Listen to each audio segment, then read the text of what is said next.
Guys, I'm a fish guy here doing a video on the Congo Tetra. These guys are, depending on where you live, a little bit hard to find sometimes, but they usually run about $3 to $4 for the fish, which can get kind of pricey because these guys are a schooling fish, just like most tetras, so you do want to keep them in a group of usually 3 to 4. These guys can get a little bit larger, I believe around 2 to 4 inches usually.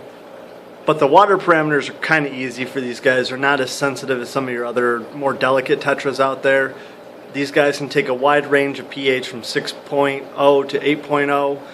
They can do any kind of really a water temperature between 70 and 80 as long as it's not fluctuating huge amounts over like 2 or 3 degrees in an hour.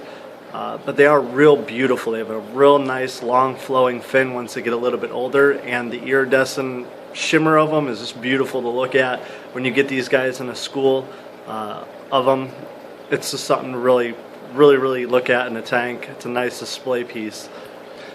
They do live about 4 to 6 years, so it is kind of a longer living tetra, which is kind of nice just because of the beauty you get out of these guys. They also, you want a bigger tank because they do get bigger. If you do a school of them, usually you want them in probably about a 30 to a 45 gallon tank. Bigger is better. But like I said, you do want to keep these guys in a school, so you want to make sure that you're not putting them too small of a tank by themselves or just 1 or 2. They tend to stress out a little bit more. The more you have in a school, the more secure they're going to feel in their environment in the tank. These guys do need hiding places, a lot of plants, rocks, caves. They are kind of a more skittish tetra until they get used to their surroundings. So that's one thing you do want to keep in mind. Once you get these guys at first, you would want to keep the light a little bit dimmer than you normally keep it, so it's not as bright. Like I said, these guys are a little bit shy, sensitive. If any loud movements or loud bangs against the tank, we'll send them scurrying into any kind of hiding spot they can, and it can also stress them out, which would lead to disease.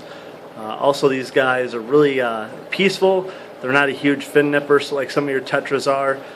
They're very common. Some people get them confused with the blind cave tetras for some reason, but they're totally different color, totally different look at all from. And if you are looking to breed these guys, they are similar to your tetras out there. The female will be plump, the male is going to be more streamlined, torpedo shaped. They are an egg scatter, so they're going to scatter the eggs, whether it's in a plant, around the whole tank.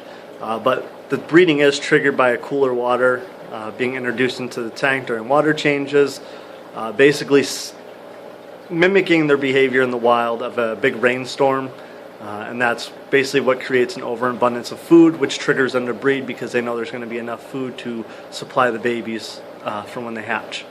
They're just like a normal tetra, usually 2 to 3 days for hatching, kept at probably about 74 to 78 degrees Fahrenheit.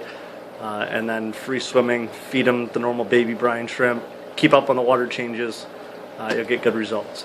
So if you have any questions, comments, concerns on the Congo Tetra, please post it down below. If you have any other requests that you want me to do on these videos, please post it down below and I would gladly get to it. Thank you.